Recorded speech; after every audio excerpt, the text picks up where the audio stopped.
Hola amigos, ¿cómo están? Bienvenidos a un nuevo episodio de este podcast de la investigación a la sentencia, un podcast producido acá en el Ministerio Público con la finalidad de que ustedes conozcan qué es lo que pasa dentro de una investigación, cómo es que se logra la aprehensión de los indicados, cómo es que se desarrollan las diferentes etapas del proceso penal y por supuesto, y lo más importante, cómo es que se logra llevar justicia a las víctimas y restaurarles o reestructurar muchas veces su proyecto de vida. Eso es una de las tareas que más nos apasiona como miembros del Ministerio Público y por supuesto que queremos compartirlo con ustedes a través de nuestros diferentes episodios en los cuales les contamos y les hablamos de distintos delitos. En esta oportunidad pues me encuentro nuevamente con María José. Hola María José, ¿cómo estás? Bien, Moisés, muchas gracias y agradeciéndote aquí también este espacio y sobre todo también es importante para nosotros que conozcan los fiscales que tenemos, la calidad de fiscales que tenemos, que los dejen de ver como la figura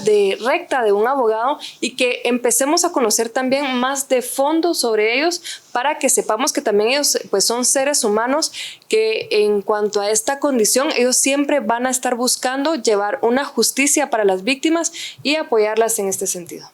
Es correcto, y es que hoy nuevamente contamos y tenemos el grato honor de tener en nuestro podcast nuevamente al licenciado Carlos Figueroa. Él es agente fiscal de la Fiscalía contra la Trata de Personas y ya pues en algunos episodios anteriores nos acompañó siempre hablando de las diferentes modalidades de la trata. Así que bienvenido nuevamente, Lic, a este podcast del Ministerio Público. Moisés, María José, muchas gracias por la invitación. Qué gusto estar nuevamente aquí con usted. Realmente el podcast creo que rompe paradigmas. Definitivamente esta labor que está haciendo el Ministerio Público a través de esta forma de llevar la información a la población guatemalteca también es acceso a la justicia.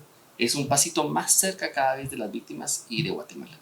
Sí, es correcto. Y es que gracias a los aportes y por supuesto conociendo las interioridades de las investigaciones, así como nos las cuentan los fiscales que van pasando pues, por esta mesa y por este estudio de grabación, pues tenemos ese acceso y esa nueva perspectiva para que usted como ciudadano común o usted quizás compañero que está en otra fiscalía también pueda conocer cómo de una forma especializada se lleva justicia y se tratan cada uno de los diferentes casos. Y bueno, entrando ya un poco en materia con el LIC, hemos estado hablando por supuesto de las diferentes modalidades de trata de personas. La vez pasada pues estuvimos hablando un poco, nos centramos un poco más en la modalidad de la explotación laboral, pero usted nos comentaba por supuesto que había una gran cantidad, específicamente recuerdo que eran 16 tipos o modalidades de trata de personas y en esta oportunidad pues usted nos va a hablar también de un caso relacionado a otra de las ramas importantes dentro de estas modalidades de la trata de personas, pero hablábamos también de que la trata de personas afecta la dignidad de la persona, ¿verdad? Ese es lo que más menoscaba, digamos, este delito, la dignidad de las personas, las disminuye, les roba un montón de oportunidades. Y quisiéramos empezar por ahí, ¿usted qué nos puede contar, digamos, de ese tema, de cómo afecta la dignidad a las víctimas de trata de personas? Es bien interesante cómo la dignidad en los últimos años, desde el punto de vista jurídico, ha tomado un valor significativo. Primero preguntémonos qué es la dignidad. La dignidad es el valor que nosotros mismos nos damos por el hecho de ser seres humanos. Vean qué interesante la definición. El valor que nosotros mismos nos damos. Muchas veces, y esto lo miramos mucho en tema de niñez con el tema del bullying, esa dignidad justamente está siendo afectada porque la burla, la sátira hace que la persona pues cada vez se sienta menos y menos. Pero lo importante es lo que nosotros mismos nos valoramos. Yo generalmente hago el ejercicio. Alguien que levante la mano que cueste 5,000 quetzales. Nadie. 10,000, 100,000, 1,000,000 de quetzales. O sea, realmente cuantificar a un ser humano es imposible. Sin embargo, pues encontramos delitos donde hay personas que sí tratan de ponerle un valor y realmente un valor absurdo. Miramos, por ejemplo, casos con servicios sexuales desde 75 quetzales. O hemos escuchado un audio muy famoso en TikTok, 1,500. O sea, son valores, son cuantificaciones que le damos a los seres humanos y que realmente está muy alejado de la realidad. Un poco más técnico podría comentarles que desde la perspectiva de los derechos humanos, la dignidad es el derecho humano vertebral. fundamental. Voy a aclarar esto. No puede existir una jerarquía entre qué derecho humano es más que otro. ¿Sí? Claro. No podemos decir si la libertad es más que la salud, que la vida es más que la libertad. No podemos. Pero la dignidad es vertebral porque desarrolla todos los demás derechos humanos. Por ejemplo, miramos muchos centros de salud de Guatemala buscando poder cumplir el derecho a la salud, pero cuando miramos las condiciones, las instalaciones, Claro. la ausencia de personal, la ausencia de medicamentos, hoy por hoy una persona tiene un accidente y necesita una operación de la pierna por una fractura y tiene que esperar hasta 1 mes, 2 meses. Y además llevar los Y insumos que se además van a le dicen, utilizar en la no operación. tenemos insumos, la sala de quirófano está llena o está mala. Y entonces, eso no lo hacemos aquí, vaya a tal centro hospitalario. eso no es un derecho humano a la salud porque no dignifica. Lo mismo podemos decir cuando realmente el guatemalteco vive en zozobras y el salario le va a alcanzar. Entonces nos damos cuenta que para que un derecho humano como la salud, como la educación, también es un tema que se puede ejemplificar, el derecho humano al trabajo tiene que dignificar a la persona. La dignidad es vertebral y justamente la trata de personas, eso es lo que atenta. Por ello podemos asegurar de que la trata de personas ese es uno de los peores delitos que un ser humano puede vivir. Licenciado, pero hablamos de cómo menoscaban la dignidad de las personas y todo.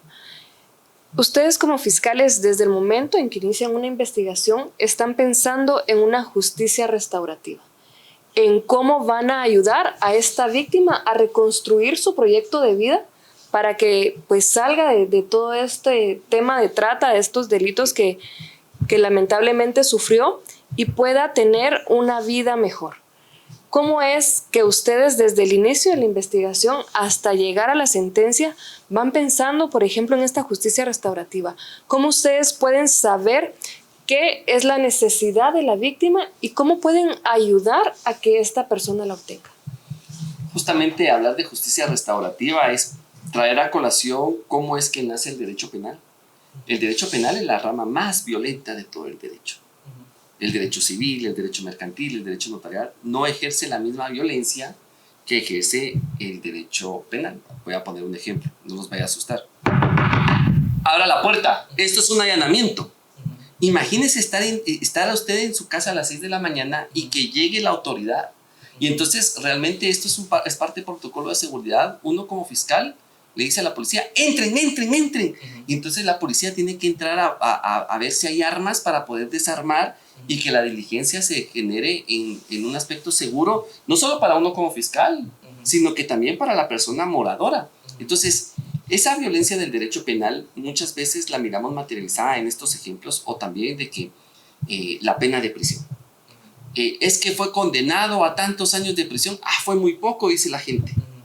Pero pongámonos a pensar, aquella mamá a la que le asesinaron su hijo, en un juicio logran comprobar de que la persona que está siendo sindicada es culpable y le imponen 40 años de prisión. ¿Será que esos 40 años de prisión le va a devolver a su hijo? No. Lo mismo podemos hablar de aquella víctima de abuso sexual, aquella víctima de explotación sexual. Las penas de prisión definitivamente son un castigo, que son necesarios, pero la víctima no va a encontrar la restauración de lo que sufrió o de lo que perdió. Y sobre todo ahora que hablamos de una ley de aceptación de cargos. Exacto. Es todavía más complejo, ¿no? Es más complejo. Yo en lo personal muchas veces me he sentido con las manos amarradas porque la aceptación de cargos no le preguntan al fiscal qué considera, si procede o no procede. Nomás, prácticamente es la petición de la pena. Bueno, en cambio la justicia restaurativa, lo anterior le llamamos justicia retributiva, que es dar un mal por otro mal. Le quitaste la vida al hijo a esa señora, ahora te vas a la cárcel. Pero ¿y la señora? La justicia restaurativa, su nombre nos invita a hablar sobre restaurar. ¿Pero qué restaura? 3 aspectos. 1, a la víctima. 2, al sindicado, porque esa persona tarde o temprano va a salir de prisión. Y si no lo restauramos, ¿qué va a pasar? Claro. Va a pasar lo mismo. Y 3, a la sociedad. Ustedes recordarán aquella época donde la calzada Roosevelt se tuvieron aquellos casos de violación donde usted iba a la casa de Roosevelt y si era mujer, le abrían la puerta del carro y se le metía un violador, la secuestraban y abusaban sexualmente. Y entonces el guatemalteco vivía con miedo, bueno, hasta la fecha. Y entonces el andar ya en la calle, una mujer ya no puede andar libre, disfrutando, porque tiene aquella zozobra de lo que puede llegar a pasar. Pues justamente también encontramos es la necesidad a través de la justicia restaurativa el poder restaurar a la sociedad. En la trata de personas, creo que generalmente podemos encontrar algunas condiciones que colocan a la víctima en esta posición de ser víctima. Y entonces, pues, lo que es fácil es detectar, lo que es difícil es cambiar. Cambiar esas condiciones. Por ejemplo, hoy por hoy tengo presente un debate donde la víctima me dice, yo quería estudiar medicina, pero es una carrera muy cara. No puedo pagar medicina. Y posteriormente yo llego al debate y declara a la persona sindicada y entonces ella declara que estudia medicina en la Francisco Marroquín. Y entonces veo dos cuadros bien complejos donde la víctima tiene un sueño, pero justamente termina en un proceso de victimización que ya no puede alcanzar ese sueño, pero el victimario sí logra cumplir sus sueños. A costas, por supuesto, de atentar contra la dignidad de las demás personas. La Fiscalía contra la Trata de Personas ha tenido la oportunidad de luchar fuertemente, jurídicamente hablando, sobre la reparación digna. Hemos logrado cambios de proyectos de vida de víctimas. Pero es que en la trata de personas pasa algo bien singular. No todas las víctimas se consideran víctimas. Y entonces no todas participan en el proceso penal. Hay quienes dicen, no, yo no voy a ir a declarar. Y entonces no podemos llegar a transmitir esa necesidad porque nunca llega el proceso. Sin embargo, la Fiscalía siempre procura que cuando no se logre la reparación a la víctima, se logre a la sociedad. ¿Cómo? El año pasado se logró completar 2 talleres de computación en 2 albergues que albergan a víctimas de trata de personas. ¿Por qué? Porque con esto podíamos que ese albergue diera clases de computación, claro, y ya le empezamos a dar la posibilidad de tener un proyecto de herramientas. Vida. Herramientas. También se logró conformar un taller de repostería, batidora industrial, estufa industrial, para que pudieran recibir clases y pudieran crear un emprendimiento. Hoy por hoy, una de las últimas peticiones que he tenido la oportunidad de hacer es que, además de darles esas herramientas para su proyecto de vida, pues también sepan cómo promocionar esos proyectos de vida. Hoy por hoy las redes sociales sirven a muchos emprendedores. Los famosos emprendimientos. Los emprendimientos, y realmente creo que están dando mucho auge en Guatemala porque miramos, por ejemplo, el crecimiento de los delivery, de las motocicletas que llevan producto y que hacen transacciones y mueven comercios. Entonces, ya no solo es darle las herramientas, sino cómo saberlas explotar en un mundo tan competitivo. Estos aspectos de la reparación digna que estoy ejemplificando, esto no se miraba hace 5 años. Claro. Hace 5 años se creía que o es una cantidad de dinero o que se vaya por la vía civil. Otro ejemplo que puedo mencionar es de que en algunos casos hemos estado intentando remozar algunas aulas de escuelas públicas. Por ejemplo, con la donación de 20 escritorios a aquella persona de que contrató servicios sexuales, pues bueno, ahora tiene que donar 20 escritorios tipo pupitre para que pues ya el niño tenga un incentivo de poder ir a estudiar, ¿verdad? Y cambiar proyectos de vida, no solo de la víctima, sino que también de la sociedad. A esto le llamo justicia restaurativa. Licenciado, y es que en esta justicia restaurativa platicamos de que si bien la víctima muchas veces recibe una cantidad de dinero por los daños sufridos, por citas al médico, por N cantidad de situaciones, reciben ayuda psicológica muchas veces, reciben cierto tipo de talleres a través de las redes de derivación. También la sociedad pues tienen este beneficio al momento de que ustedes indiquen, bueno, pues entonces tiene que donar la cantidad de, un ejemplo, 5,000 quetzales a un albergue, a una estación de bomberos, a un ancianato. Pero también los sindicados reciben terapias y medidas de no repetición. Si nos pudiera contar un poquito sobre esto. Claro. En la trata de personas pasa un fenómeno. Mucho tratante en su momento fue explotado, fue víctima de trata. Por ejemplo, hablemos un poco de prostitución. Aquella mujer de 50 años que se dedica a reclutar en el pueblo jovencitas de 16. Esa mujer necesita reclutar jovencitas de 16 porque ella ya no se puede explotar. Necesita, uno, recuperar el ingreso que está perdiendo y dos, llenar el espacio que ella está dejando. Entonces, aquí lo que nos damos cuenta es de que cuando el tratante es condenado, no entiende. Pero ¿y por qué me están condenando por algo que yo también sufrí? Claro.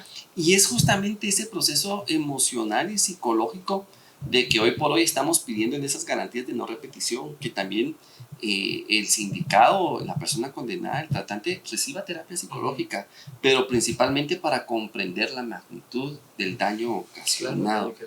Y justamente yo sí tuve la oportunidad, la verdad es que en una ocasión andaba caminando en un supermercado del país y cuando yo me dije, ahí está aquel que condenamos, ya había salido.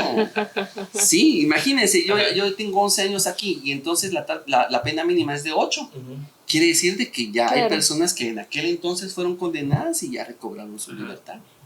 Y entonces yo ahí con mi carrito del supermercado queriéndome esconder, cuando de pronto me mira, ¿qué tal y cómo está? Me dice. Hasta amigable lo saludó. Amigable me saludó. Y entonces me dice, fíjese, era un tiendero, tenía 11 tiendas. Ahí andamos a 11 tiendas, me acuerdo yo, por el aeropuerto, por la zona 9, por la zona 10. Y entonces me dice, mire, Lick, ya pago salario mínimo, me dice. Ya doy días de descanso. Ya no les dejo que duerman en la tienda, sino que ahora les pago una habitación, les alquilo un apartamento.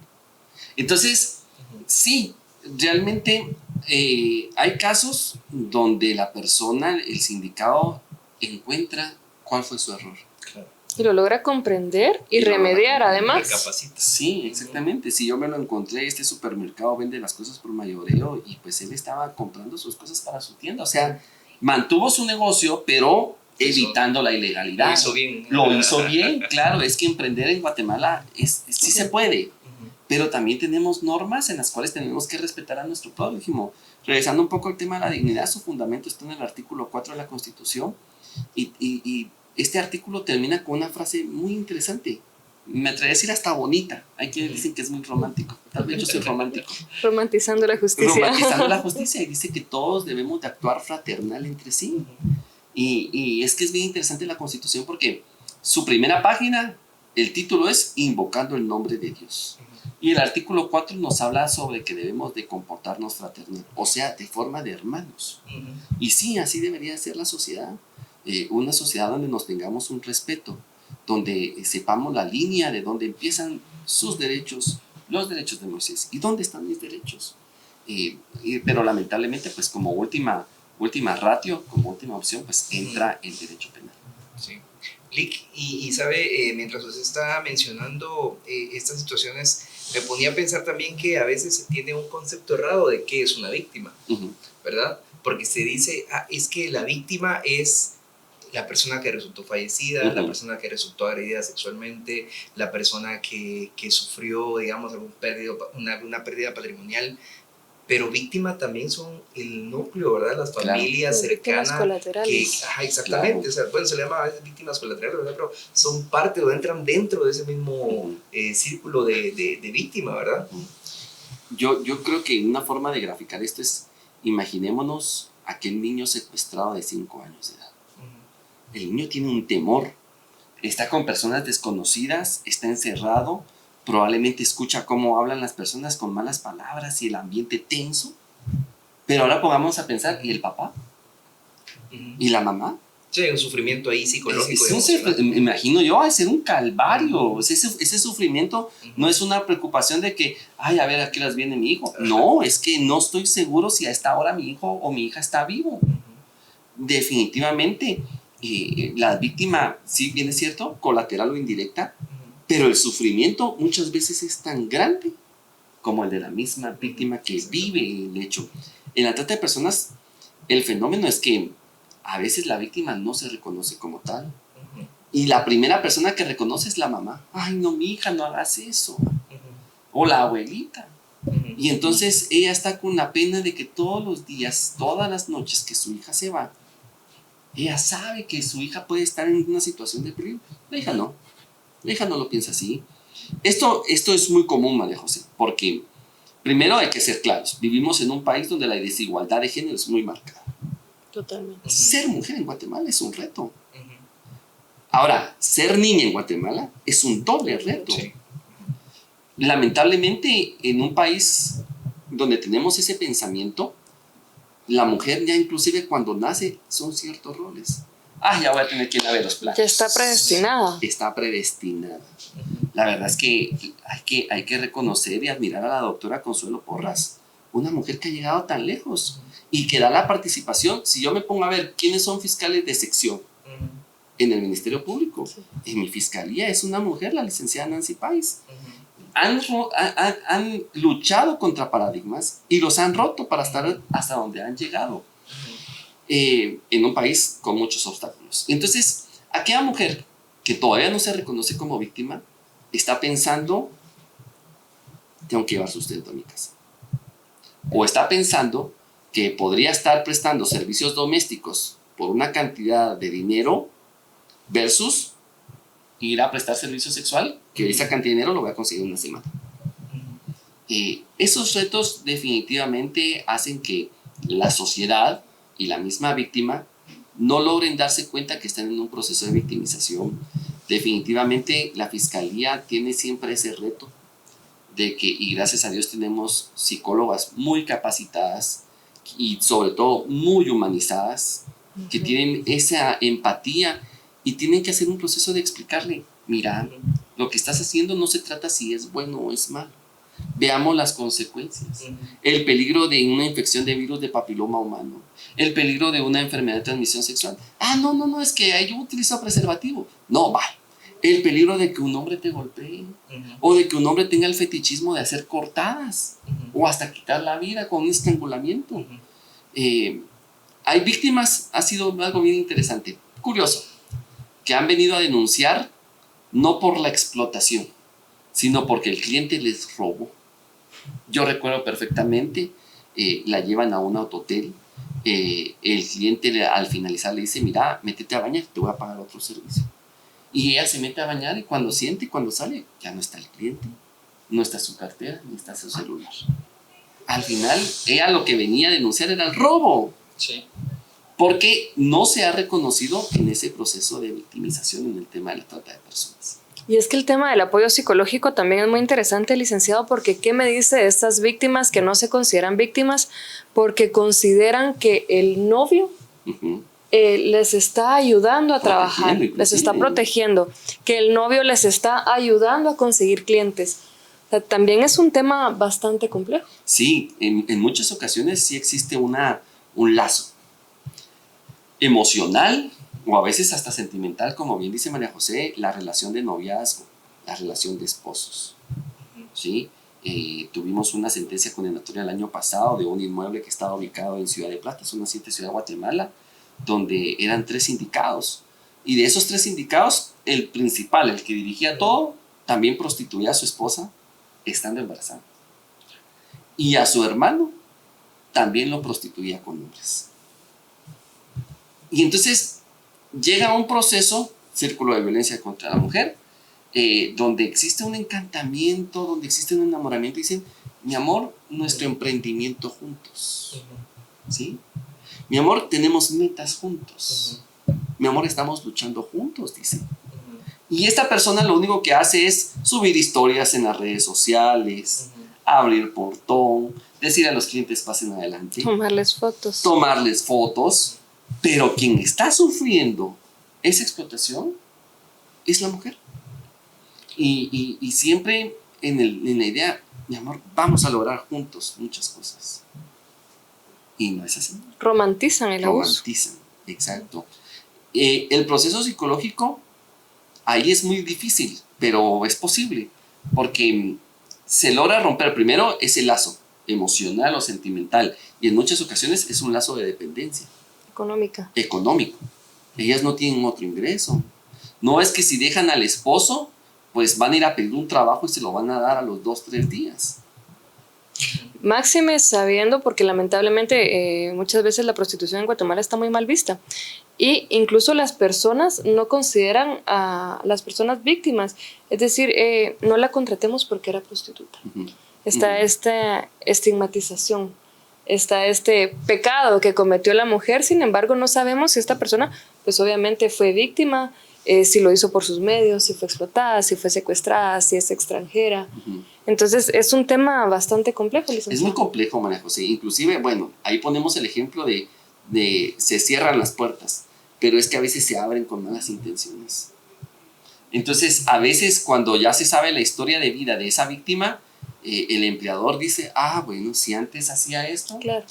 ¿querés un aumento? O sea, es muy difícil. ¿Querés un ascenso? Entonces encontramos retos, y esto, pues ahorita estamos poniendo un ejemplo desde el sector privado, pero esto lo encontramos en todas partes. Licenciada, aquí estamos hablando de víctimas que están conscientes de, hasta cierto punto, no si son víctimas o no, pero de lo que están haciendo, pues no es algo bueno, digamos. ¿Qué pasa con esas víctimas que no tienen conciencia del bien y el mal? De que en su inocencia no saben si lo que están haciendo está bien o si les hacen pensar que lo que están haciendo es algo correcto. Este es un camino largo, de años. Esa víctima dice, bueno, ya di mi primer servicio sexual, cobré 200 quetzales, le di 100 quetzales a mi tratante y yo me quedé con 100 y no me pasó nada, ¿sí? Hay víctimas que en el primer servicio sexual, VIH-Sida, virus de papiloma humano, embarazos no deseados, son golpeadas, con fetichismos. Bueno, entonces, cuando no sucede nada, vamos al día siguiente, vamos el próximo mes, continuamos el siguiente año y no salen de ese círculo en su idea porque nunca me pasó nada malo. Tarde o temprano, le va a pasar algo.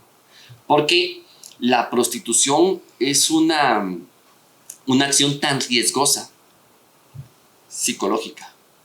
¿Cuál es el riesgo psicológico de la prostitución? Nosotros le llamamos la cosificación del ser humano. Claro. Que usted ya no se sienta como tal, ya no se sienta una persona, sino que ya se considera una persona que puede ser vendible.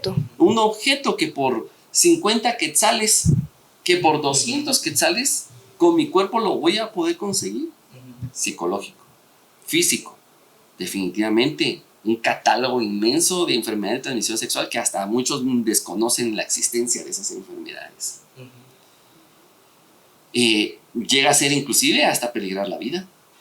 Casos donde mujeres que prestan servicios sexuales son citadas a las 2 de la mañana en cierto lugar y la intención tal vez no era un servicio sexual, tal vez era un rito.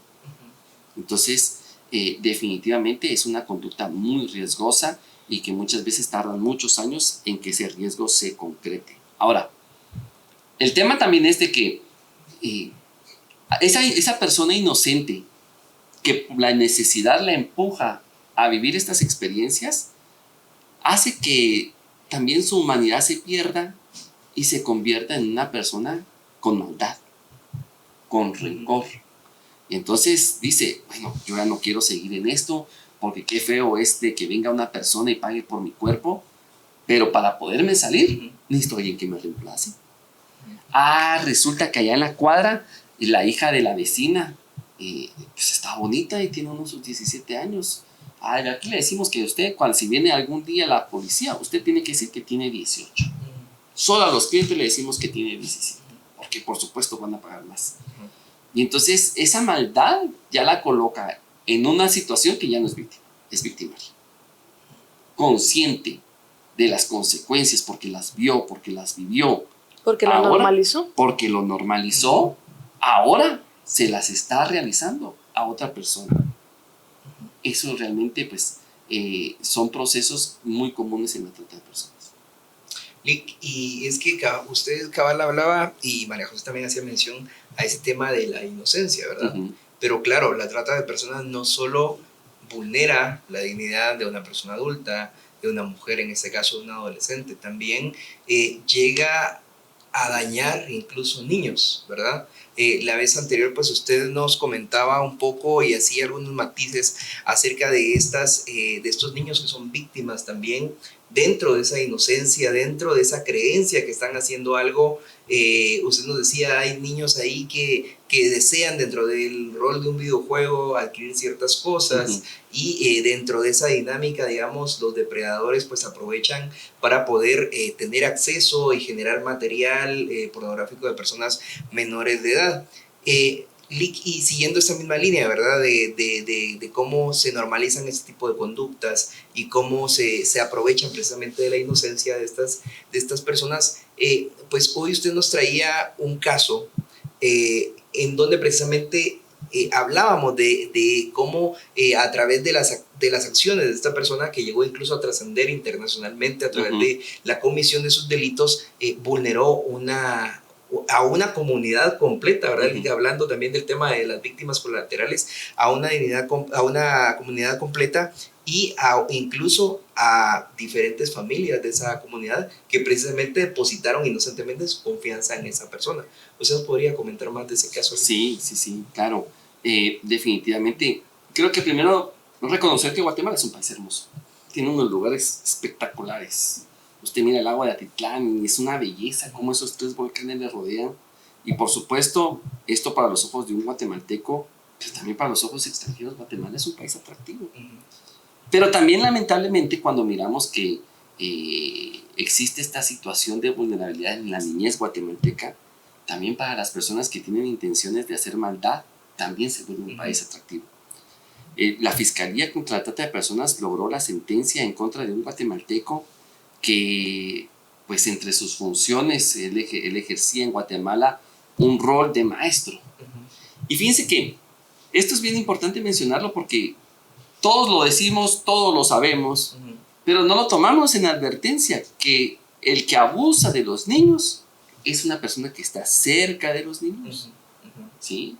Y entonces muchas veces inmediatamente entregamos la confianza de nuestros hijos, de nuestros niños, pues al maestro, al vecino, al líder religioso, a un familiar. Al papá del compañerito. Al papá del compañero. Y se nos olvida que todos sabemos que la persona que abusa de los niños es una persona cercana, ¿sí? Y entonces resulta de que esta persona, además de ser maestro, pues también a través de redes sociales, él lograba promocionar a Guatemala como un país turístico, pero sexual. Un país en el que si usted es extranjero, principalmente usted es pedófilo, usted podía venir a Guatemala y que él le hacía los contactos para poder abusar sexualmente de un niño. Lamentablemente, esta persona logró traer personas extranjeras, inclusive se pudo comprobar, se pudo documentar que vino un francés a Guatemala durante 5 días, únicamente con la misión de poder satisfacer sus fetichismos como pedófilo.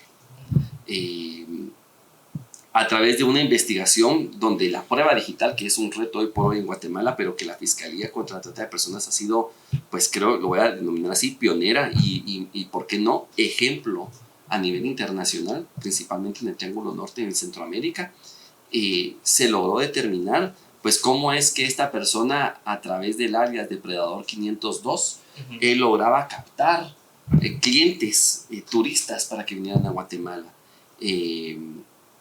Esto provocó tener una sentencia, creo que una sentencia ejemplar, una sentencia que superó los 200 años. A esta persona se le impusieron 213 años de prisión y una multa que superó el 1.2 millones de quetzales. Yo he escuchado muchas veces la crítica y dice, no, pero ¿para qué ponen penas de 200 años si solo van a cumplir 50? Exacto. Es que la justicia también es un reconocimiento para cada una de las víctimas. Moisés, María José, se lograron comprobar la cantidad de víctimas que había tenido esta persona. No es posible que yo solo me imponga un castigo por una víctima y las demás queden en una situación de injusticia. Entonces, la justicia también es un reconocimiento para todas aquellas personas que fueron victimizadas y es una forma de decirles, te creímos. Y la gente dice, no, pero es que él no va a vivir 200 años. Por supuesto que no va a vivir 200 años, pero la víctima sí se va a sentir como una parte de que se le hizo justicia. Esto realmente es un llamado de atención nosotros hemos tenido muchos casos de turno, inclusive, donde en el aeropuerto nos llaman y nos dicen, un extranjero está tratando de entrar a Guatemala, pero aparece un registro internacional donde él ha sido condenado en Estados Unidos por abuso sexual infantil. Y entonces nosotros inmediatamente en el turno empezamos a determinar a través de los convenios que tenemos, y si encontramos que el teléfono, el número telefónico que él registra, bueno, ahora es electrónico, pero que registra en su forma migratoria, es parte de una investigación internacional. Y pues hemos logrado crear, por llamarlo de una manera, un escudo migratorio que proteja de personas que solo vienen a esto, realmente monstruos. Pero a veces ese escudo falla y justamente entra, como fue en este caso, pero creo que es importante que nosotros también como guatemaltecos estemos alerta, que estemos atentos, y todos tenemos una responsabilidad con las niñas guatemaltecas. Licenciado, en este caso específico, perdón, Moisés, hablamos de esta persona. ¿Cuántas víctimas, de qué edad de las víctimas y hasta dónde llegó el material que él logró producir con sus alumnos? María José, esta es una pregunta muy importante.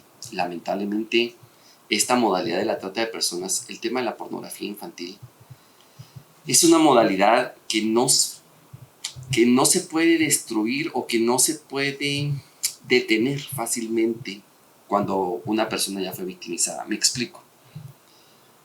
Este caso que mencionaba hace un momento, poniendo estos dos casos, el de la zona 7 de Ciudad de Plata y este actualmente, en ambos tenía la característica de la pornografía infantil. Cuando estábamos en debate, todavía la plataforma donde se promocionaba ese lugar de la zona 7, todavía tenía videos de una niña de 16 años sin ropa. ¿Qué es lo que pasa con la pornografía? ¿Hasta dónde llega? Llega en el tiempo y llega a la distancia.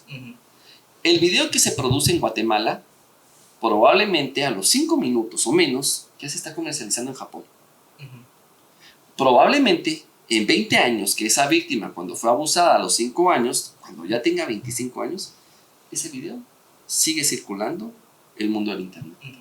Con esto quiero decir, todo lo que se sube al internet jamás se puede borrar. No hay forma. ¿Por qué? Usted no sabe dónde fue descargado con exactitud. Tal vez fue descargado en España, producido en África, comercializado en Estados Unidos y la víctima se llama guatemalteca. El internet lleva a todas partes y dura en el tiempo. Sí, y algo muy importante, quisiera que usted nos ayudara también a entender y a profundizar un poco cómo es que esta persona que era maestro pues logró generar no solo este turismo, ¿verdad? Sexual, sino que también cómo logró generar estos videos, material. Estas imágenes, con las cuales, pues, por supuesto, atrajo, ¿verdad? Porque obviamente considero que no es una situación que se realiza de la noche a la mañana. O fueron ocurriendo determinadas situaciones, o por ejemplo, en los diferentes casos que hemos tratado aquí en el podcast, pues hemos ido aprendiendo que a veces el criminal pues tiene ciertos patrones, va probando con un caso, le funciona, vuelve a repetir. Entonces, para que usted pues nos pueda contar, y también a través de esta explicación que usted nos dé, pueda servir para los que nos están viendo, para ir identificando también esos patrones a través de los cuales pues nuestros niños pues están expuestos a este tipo de situaciones. Es que esta persona que abusa o que ya sabe cómo hacerlo, generalmente tiende a ser encantador. Y no solo encantador de niños, inclusive hay un cuento, ustedes recordarán aquel encantador con la flauta que lleva ratitas. Pues justamente los pedófilos utilizan este cuento como parte de su cultura, porque el pedófilo no solo encanta a los niños, sino que también a los papás. O encanta a los compañeros para generar, ay no, si el profe es buena onda, no, ese profe, ¿cómo es que me llama por cómo está mi hijo en el colegio? Por supuesto, es parte de la dinámica para poder entablar un ambiente donde él tenga las posibilidades de poder explotar a los niños. Yo recuerdo también otro caso siempre relacionado, el caso de un pastor evangélico en la zona 18. Todavía está el video en YouTube. Cuando llegamos a hacer el allanamiento y la captura, al pastor lo suben a la patrulla, en la palangana de la patrulla, y él empieza a gritar, te amo, y el nombre de la víctima, vamos a ponerle Juana, te amo Juana, te amo Juana. La historia es bien interesante porque este pastor inclusive llega con los papás de la niña a decirles que él se quiere quedar con la niña, porque se aman, estando casados. Los hijos indignados dicen, pero mira papá, ¿por qué te están acusando de violación? Si aquí está el video, mira, aquí está el video donde la niña con consentimiento se está entregando a ti. Yo voy a agarrar el video y lo voy a llevar al Maina, dice. Ajá. Y entonces cuando Maina se da cuenta, esto no es prueba de descargo, Claro. Al contrario, aquí esta persona, así como tenemos aquí el micrófono, colocaba su teléfono celular en un trípode y se grababa. ¿Ahí qué está haciendo? Produciendo. Claro. Ahí está produciendo. Pero resulta que el video se mantuvo en el teléfono. Ahí también está poseyendo. Entonces, en Guatemala, la legislación castiga la producción, la posesión, la distribución. Y es que la distribución, usted puede decir, la gente se mete a los grupos de WhatsApp y a veces solo tontera mandan. Y entre esas tonteras va el video.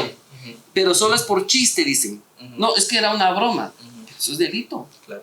También la comercialización. Aquel que sí ya no lo hace por tontera o por chiste, sino que lo hace con fines lucrativos. Y entonces, aquí nos damos cuenta que esas personas tienden a ser encantadoras, no solo de niños, sino que también de los papás. Licenciado, aquí hay algo, un tema muy interesante, porque muchas veces lo que usted hablaba de la distribución de este material, muchas veces hay adolescentes, hay personas que en su ignorancia ven este tipo de material y lo comparten, como usted decía en broma. Pero es importante que usted haga un llamado también a estas personas a que conozcan que están cometiendo un delito. Que no es solo pasarlo porque en broma se lo envía a mi amigo, a mi compañero de trabajo, lo compartí en un grupo familiar, sino que yo estoy cometiendo un delito porque además estoy vulnerando la privacidad de otra persona que probablemente fue víctima de abuso. Claro, la Fiscalía de Adolescentes en Conflicto con la Ley Penal tiene muchos casos de estos donde los mismos adolescentes se vulneran entre ellos, principalmente con el tema de la pornografía infantil. Pero María José, realmente creo que es un llamado de atención para los papás, porque según la teoría del derecho penal, el derecho penal tiene que ser la última opción. O sea, cuando una persona acude al Ministerio Público es porque ya se agotaron todas las opciones. Yo en mis clases más o menos lo explico así. María José, ¿a usted quién enseñó que robar es malo? ¿Mis papás? Sus papás. Generalmente el papá, cuando usted llegaba al colegio y, ay, mira el carrito que me regalaron. No. Mañana lo devuelves. Y todavía. Y así lo enseñamos, ¿sí o no? Y todavía hay un coscorrón. Cuando el papá y la mamá no ejercieron eso por descontrol, bueno, ¿dónde fue el segundo lugar donde a usted le enseñaron que robar era malo? En el colegio. Antes del colegio. ¿En la iglesia? En la iglesia. Inclusive a nosotros nos dicen que según la historia Moisés liberó al pueblo de Israel y pues que él llevó 2 piedras y en esas 2 piedras habían 10 mandamientos. Y en esos 10 mandamientos no robarás. Y en la iglesia nos lo enseñan. Hay escuelitas dominicanas que hasta nos hacen pintar y dibujar. Eso es parte de esos círculos de prevención. El papá le dice, mijo, devuelves eso mañana. En la iglesia le dicen, no, esto es malo. Y justamente el tercer círculo, las escuelas. Cuando el maestro está tanto atento de sus alumnos, se acerca a sus alumnos, habla con sus alumnos y les enseña valores y principios a sus alumnos. El problema ha sido de que los papás fracasan. Las iglesias o no se dan abasto o ya no llegan a esa función. Tanto el padre católico, el pastor evangélico o cualquier otra religión, ya no llega hasta ahí. Y en las escuelas o en los colegios, los maestros pues ya no tienen la misma vocación. Y entonces, ¿qué pasa? Ese niño, ese adolescente, pues, regresando a la pregunta, que ahora toma videos de sus compañeros, de sus compañeras, los manda, los envía, pues es que nadie le explicó que eso es malo. y que también hasta puede ser delito. Y hoy por hoy, pues, debemos de tomar en cuenta que después del COVID nos vimos en la necesidad de entrar al mundo de Internet. Pequeños y adultos vivimos pegados al Internet. Yo no sé, si hacemos un experimento social, ¿cuántas horas son capaces de haber dejado el teléfono en su casa y usted está en otro? Ansiedad, desesperación, ¿sí? Y entonces, ahora cuando les enseñamos a los niños desde muy chiquitos a que el teléfono, y es que yo necesito comunicarme con los niños, entonces ya les empezamos a inculcar que es una necesidad hasta cierto punto casi biológica. Y que incluso hay mamás que dicen, bueno, el nene come, pero si le ponemos en el YouTube aquí vamos a poner el así videito. Miran los restaurantes hoy por hoy, María José. Y tienen el teléfono para que el niño pues esté tranquilo, esté sin molestar a los papás. Sí. En realidad, para ellos hasta cierto punto pues también evadir un poco la responsabilidad del cuidado de estos pequeños, sin saber que muchas veces en estas plataformas también estos videos se filtran. Claro, o a veces no tan explícitos, a veces son videos donde empiezan a introducir la mente de la sexualidad, lenguaje, dibujos. Usted mira los dibujos asiáticos y mira cuerpos de mujeres que invitan justamente a que ese niño de 10 años empiece a fijarse en las partes del cuerpo de la mujer. Entonces, hoy por hoy existe una serie de prevenciones que los padres tenemos que asumir. Pero como bien dice usted, María José, responsabilidad. El YouTube, por poner un ejemplo, el Instagram, el TikTok, el Facebook, no son los indicados para criar a nuestros hijos. Y es que justamente usted tocaba un punto muy importante. Claro que se ha visto que el tema de la pandemia pues nos obligó no solo a estar a todos en casa, sino que a todos a modernizar, a migrar a las diferentes plataformas, y eso por supuesto que dotó de herramientas distintas a los diferentes niños, ¿verdad? Porque tal vez antes era un poquito más reservado el tema de que un niño tuviera un acceso a un teléfono celular, pero ahora ya... O que supiera que era una videollamada. Exactamente, ahora ya el tema es que el teléfono celular es parte, digamos, de los útiles casi que de los útiles escolares y de uso, digamos. Entonces, esto también representa un desafío, ¿verdad? Para la Fiscalía contra la Trata de Personas, el investigar ese tipo de delitos, que eso representa. Ese definitivamente es un desafío para mí como fiscal, pero creo que es un escenario de preocupación, de alarma para usted como papá. Lamentablemente, la comparación va a decir, no, Eli, que está exagerando. Pero en Guatemala hay más acceso al Internet que al agua potable. Hay lugares donde el agua potable es más cara que su cuota de Internet. Y entonces, esto lo que provoca es de que constantemente estamos en un ambiente de inseguridad. Bueno, pero es que yo no tengo hijos. Es que también para el adulto.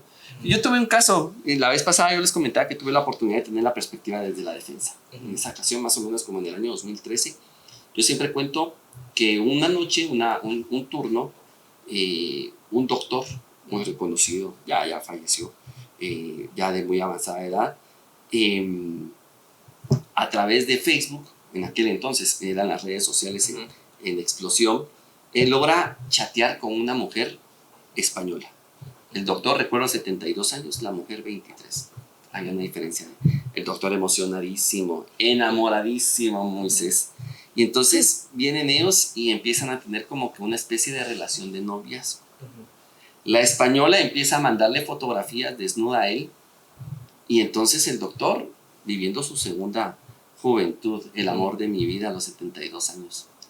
Cuando de pronto viene la española y le dice, oye, mi amor, tengo un problema. Necesito que me ayudes con 10,000. Perdón. Viene ella y le dice, oye, yo también quiero verte a ti, le dice. Yo te mando fotos y yo no te he visto a ti. Viene el doctor en su consultorio, se quita su bata, se desnuda y ahí va la selfie. Se la manda. A los días ella le dice, mira, tengo un problema. Necesito conseguir 10,000 euros. Y el doctor le dice, ay, mi amor, que lo siento, ay, qué pena. Sí, pues, pobrecita. No, es que yo no te estoy preguntando. Yo te estoy pidiendo que me deposites 10,000 euros. Ay, mi amor, yo no tengo esa cantidad. Yo ya sé quién eres en tu país. Yo sé que tú eres director de un hospital muy importante en tu país. Yo sé que tienes una carrera muy prestigiosa y una familia ¿qué pasaría si tu fotografía se filtra en el internet? Y entonces el doctor se ve en esa situación de depositar 10.000 euros. Moisés, son casi 100.000 quetzales. Entonces, el tema es que este peligro no solo es para los niños, también los adultos caemos en eso. Ahora, cuando miramos el ejemplo de una persona de 72 años, estudios universitarios, nacionales e internacionales, ¿cómo no va a caer una niña de 14 años? Que el novio le dice, si no me mandas esa fotografía es porque no me amas. Yo tuve casos así, donde justamente el novio empieza a hacer esa manipulación psicológica. Es que entonces no me amas. Seguramente tenés a otro. Y la niña de 14 años, y es que aquí nos tenemos que llamar la atención, niñas de 14 años con noviazgo. Pongámonos a pensar, cuando nosotros teníamos entre 12 y 14 años, ¿cómo nos divertíamos? Con la bicicleta, Claro. con la pelota, no lo sé, con las muñecas, pero nosotros no tuvimos YouTube para crecer y criarnos. Y entonces, hoy por hoy estamos cambiando estos patrones de crianzas, pero yo me recuerdo que cuando uno era chiquito, decían, ¡ala, qué pilas! Ya sabe manejar la computadora. Hoy por hoy estamos colocando a nuestros hijos en una situación de sumo peligro. Lick, y en ese sentido, ¿cuáles serían sus recomendaciones, digamos, para evitar que, por supuesto, evidentemente, pues hemos hablado de que los niños tienen ahora acceso a estos dispositivos móviles por temas de estudio, por diferentes situaciones, pero ¿qué medidas podrían tomar los padres? Evidentemente, la comunicación considero yo que es una de las más importantes, ¿verdad? Entre padre e hijo, de, mira, me está pasando esto, alguien me pidió algo a través de un juego en línea, como mencionábamos. Pero ¿qué otras recomendaciones podría dar la Fiscalía contra la Trata de Personas para evitar, por supuesto, que caigan en este tipo de trampas, digamos? Y, por supuesto, que si ya han caído en este tipo de trampas, también para pues evitar seguir con ese delito y ya empezar a tomar acción en este tipo de situaciones. Claro, existe una serie de recomendaciones básicas, fundamentales, y creo que son opciones que no podemos obviar. Generalmente, la costumbre del guatemalteco es darle un teléfono celular a un hijo o a una hija. Podríamos debatir a qué edad se lo vamos a dar. Algunos podrán decir, no importa la edad, otros podrán decir, no, hay que esperar a los 16, 17, otros inclusive, pues, llevarlo un poco más lejos y pensar en la mayoría de edad. Pero es que, ¿cómo es la temática? Resulta que yo cambié mi teléfono celular, entonces el viejito se lo doy a mi hijo. Sí, ¿verdad? Sí. Más o menos algo así es la temática. Yo les pregunto, ¿será que formatearon el teléfono? ¿Será que el teléfono lo reiniciaron de fábrica? Porque cuando se reinicia de fábrica y el niño empieza a tener su teléfono, lo primero que le va a preguntar es la edad. El mismo teléfono le va a decir, bueno, si usted es menor de 18 años, usted no puede tener un correo electrónico propio. Tiene que estar vinculado al de su papá. Al de su papá. Y empieza lo que le llamamos técnicamente control parental. Una forma más fácil de llamarla, control de papá, control de padres. Y entonces ese teléfono se va a empezar a configurar desde cero y el teléfono va a saber que es un teléfono para un niño, una niña, un adolescente. Sus opciones van a ser, uno, limitadas y dos, controladas. Porque son limitadas, usted puede decidir qué aplicaciones no puede tener acceso su hijo o su hija. Y usted tiene que tener presente, bueno, por ejemplo, Tinder. ¿Para qué sirve Tinder? ¿Para qué sirve Tinder? Para buscar pareja. Usted no le puede dar el acceso a Tinder a su hijo de 14, 15 años porque no está en una edad donde tiene que estar buscando una pareja. Usted, a sabiendas de esto, usted empieza a limitar las aplicaciones que considera que no son viables y compatibles con la de su hijo. Segundo, empieza a controlar. ¿Cuántas horas será lo adecuado para que un niño esté en el teléfono? Entonces usted empieza a decir, bueno, mi hijo estudia de 8 de la mañana a 1 de la tarde. ¿Qué tiene que hacer después? Almorzar. ¿Qué tiene que hacer después? No sé, tareas, bañarse, descansar. ¿Qué tiene que hacer después? Puede jugar, a las 6 de la tarde también puede hacer tareas. O sea, tiene un abanico de opciones, pero no, usted llega y entonces le deja abierto el teléfono. Y quiere decir que a la 1 de la tarde que salga ese niño, él va a almorzar. con el YouTube, ¿sí? Con el TikTok. Es más, no va a querer hacer tareas por estar viendo el TikTok. Es más, le va a tocar que luchar para que se quiera bañar. Entonces, realmente, esas aplicaciones que usted le va a dar permiso para que pueda tener acceso, las tiene que limitar. Por ejemplo, 2 horas máximo de YouTube. Hasta mucho. Y sobre todo, además del tiempo máximo que tenemos en las aplicaciones, los horarios en los que el niño, niña, adolescente lo va a utilizar. Exacto. O sea, usted tiene que tener una idea, una disciplina. Exactamente. El niño no se puede llegar a dormir a las 11 de la noche. Bueno, esto es una idea personal, por supuesto, ¿verdad? No es ánimo de decir cómo debe criar a su hijo, pero ese niño necesita biológicamente tener un horario para dormir, para que su cuerpo se siga desarrollando, para que su mente se siga desarrollando integralmente. Entonces, esto es un aspecto fundamental. Yo recomiendo siempre, como algo muy preciso, usted quiere descargar un control parental, Google Family o Family Link, ¿sí? Usted se va a la Play Store o se va a su tienda de aplicaciones y busque Family Link. Y ahí inmediatamente es una aplicación bastante bondadosa porque le va a poder establecer límites, cuáles aplicaciones no puede accesar, y le va a poder poner control, cuántas horas a las que sí, pero no solo eso. Le va a poder indicar a través del GPS de su hijo dónde fue la última ubicación que él estuvo. Y entonces usted puede estar tranquilo que su hijo está en la casa de sus papás, por ejemplo, o está en el colegio. Y ahí pues ya puede poder controlar un poco más. Muy bien. Esta aplicación es muy bondadosa, pero Moisés decía algo muy, muy atinado. Y yo voy a ser un poquito más dramático en esto. No hay aplicación que sustituya a usted papá o a usted mamá. Yo le puedo mencionar un catálogo de controles parentales. Yo le puedo decir, mire, revise el teléfono a su hijo todas las noches, vea las conversaciones, que hasta podríamos entrar en debate sobre el tema de la intimidad de cada quien. Pero es que no hay otra opción que sustituya la comunicación, la relación y el amor que un papá y una mamá le puede dar a su hijo. Yo entiendo que Guatemala es un país donde socialmente tiene muchos retos, muchas complicaciones. Tenemos problemas de alcoholismo, tenemos problemas de familias desintegradas, madres solteras, trabajadoras. Pero tenemos que hacer el esfuerzo, porque decimos, no, es que yo por llevar el sustento, el pan a mi casa. Pero por eso ponemos en riesgo a nuestros hijos cuando no les ponemos atención. La comunicación es fundamental. Ahora, usted ya está enterado de estos riesgos. También es oportuno hablar con apertura con sus hijos. Yo tuve algo muy personal, una experiencia personal con mi hijo. El otro día nos pusimos a jugar los 2 videojuegos. Yo juego videojuegos. Y entonces, cuando de pronto, menos mal que yo estaba ahí, escucho la voz de una niña que le habla a mi hijo. Y entonces le dice al usuario, Fercho, ¿cuántos años tienes? Le dice la niña. Y entonces, es una niña, le digo yo, pero yo queriendo ver cuál es la reacción. Yo tengo 12, le dice. Y entonces, controlo yo la conversación, veo la conversación y dejo la conversación porque hasta donde yo consideré, ahí no había peligro.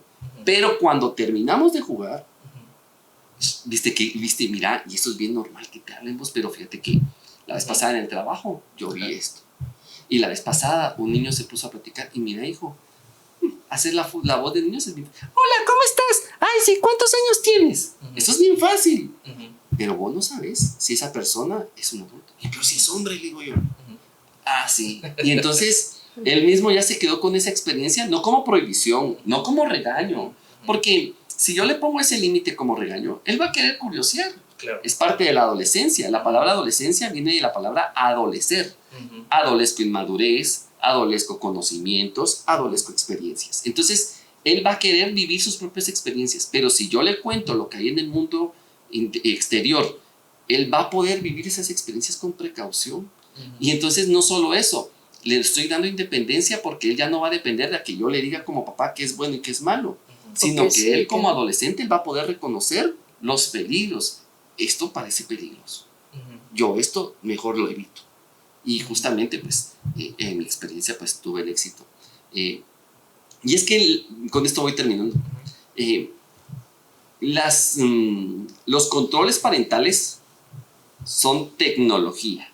Y usted tiene una frase, es que la tecnología me atropella. ¿Sí? Los controles parentales son fundamentales, básicos e indispensables, pero no son infalibles. Siempre va a haber una tecnología que supere a otra. Siempre en el mundo del tema digital va a haber una persona que sepa más que otra. Y si a usted lo atropella, definitivamente ahí está bien difícil que usted sepa cómo proteger con tecnología a sus hijos. Si usted no sabe cómo protegerlos con tecnología, protéjalos con amor, protéjalos con la comunicación. Muchas gracias, licenciada. La verdad es que es bien acertado esto porque muchas veces, como usted lo indicaba, en el ir y venir del trabajo, de los estudios, de los quehaceres, pues muchas veces sí cometemos a veces este tipo de error, se pudiera decir, de dejarles ilimitadas todos estos accesos a los videojuegos, a los teléfonos celulares, a las tablets, y de verdad no estamos supervisando qué están haciendo nuestros niños, con quién están hablando nuestros niños, qué intenciones tienen con nuestros niños. Entonces es importante, licenciado, pues este llamado también, ¿verdad?, a los padres, a los adolescentes, a las niñas y niños sobre estos temas. Pero para mí también es importante, licenciado, que usted pudiera brindar una recomendación para todas estas personas que ya no estuvieron a tiempo y lamentablemente fueron víctimas de algún tipo de delitos de trata. Es importante que sepan que el Ministerio Público ha empleado muchos recursos, muchos esfuerzos para poder dar una atención victimológica adecuada. En este tipo de delitos tenemos la opción de brindar seguridad, tenemos la opción de brindar acompañamiento y apoyo y de brindar confidencialidad. Muchas veces es el temor de que, es que se van a enterar de lo que pasó en la familia. Y realmente, sí, el qué dirán. Y realmente esa es una barrera que lo que va a hacer es prolongar ese sufrimiento durante años. Esas personas que, como bien dice María José, ya no llegaron a tiempo a ser rescatadas, van a vivir un sufrimiento indeleble. Sí, de hecho, la literatura de la psicología establece que estas afectaciones son para toda la vida. Existen formas de aprender a vivir con eso, ¿sí? Que usted haga su vida normal, que usted pueda reinsertarse en la sociedad y disfrutar de las cosas buenas que existen en ellas. Pero si usted no habla, si usted no cuenta lo que vivió, es muy difícil que empiece ese proceso restaurativo. Así es. Así que si usted en algún momento ha sido víctima, no solo de pornografía infantil, sino que tal vez está en una relación donde le están haciendo daño, donde la están colocando en una situación donde están vendiendo su cuerpo y usted todavía está con el temor de perder a su pareja, de perder esa independencia, es momento de que tome justamente esa decisión y que rompa esa cadena definitivamente. El Ministerio Público tiene personal capacitado y comprometido para poderle apoyar. Juntos podemos encontrar una solución y encontrar, sobre todo, justicia para su caso. Muy bien, Lili, le agradecemos mucho por este espacio en el que usted nos ha permitido pues conocer pues otras dos modalidades de trata, ¿verdad? Profundizar ahí sigue un poco en cada una de estas dos modalidades y seguramente a lo largo de nuestra conversación pues usted se fue sintiendo identificado con alguna de las cosas que fuimos conversando con el IC. Y esa es precisamente la intención de este podcast, que usted vaya percatándose de que usted no está solo, que no solo a usted le está ocurriendo, que lo que a usted le está pasando no es un hecho aislado, sino que hay más personas que han ocurrido o que han sufrido estas mismas situaciones. Y no solo eso, también hay canales de ayuda, hay lugares a través de los cuales pues usted puede acudir para poder romper estos diferentes círculos y poder salir, alejarse de estas situaciones pues que le afectan en su vida en diferentes situaciones. Lick, no sé si usted nos quisiera dejar un último mensaje antes de despedirnos ya de nuestra audiencia. Decirle a la población guatemalteca que el Ministerio Público tiene atención 24 horas, 365 días al año. Nuestra razón de ser es para usted y por usted. Y sobre todo, licenciado, además de esto, de esta investigación que se lleva hasta la sentencia, saber que al momento de interponer la denuncia, pues esto no se va a quedar así. Muchas veces nosotros leemos en las noticias, leemos en las redes sociales, capturaron a una persona sindicada de violencia contra la mujer, capturaron a una persona sindicada de extorsión y ya no sabemos ¿qué pasa con esta persona? No sabemos si al llegar a los tribunales pues lo soltaron, no sabemos si continuó en prisión, no sabemos. Entonces esta también es una forma de nosotros darles a conocer el trabajo que realizan los fiscales del Ministerio Público comprometidos con la justicia fuerte y firme, y que al final del día pues nosotros estamos obteniendo sentencias muy importantes como esta, en este caso lamentable, pero gracias a Dios la persona ya tuvo una sentencia de más de 200 años. Entonces esta es la importancia de que usted conozca estos delitos, de que usted escuche nuestro podcast, de que comparta nuestro podcast, de que la demás gente se entere de qué es lo que está pasando, de cuáles son las situaciones reales de justicia en Guatemala, y que asimismo pues continúe también apoyándonos, a apoyar a la demás gente, a decirle a la demás gente que interponga la denuncia, que en el Ministerio Público estamos comprometidos con ustedes y por supuesto brindándoles una justicia fuerte y firme. Muy bien. Pues gracias por acompañarnos hasta el final de este episodio del podcast, en donde hemos conocido un poco más de esta investigación tan importante y de esta sentencia, por supuesto, que logró la Fiscalía contra la trata de personas. Muchas gracias, licenciado, por acompañarnos nuevamente. Esperamos que nos pueda acompañar en futuros episodios también para hablar de otros casos de relevancia. Y ustedes, por favor, apóyennos compartiendo este contenido para que podamos llegar a muchas más personas y podamos pues alcanzar precisamente el objetivo de este podcast, que es pues llegar a toda la población guatemalteca y que todos conozcan que el Ministerio Público, como decía María José, sigue trabajando fuerte y firme. Así que muchas gracias por acompañarnos y los esperamos en la próxima emisión.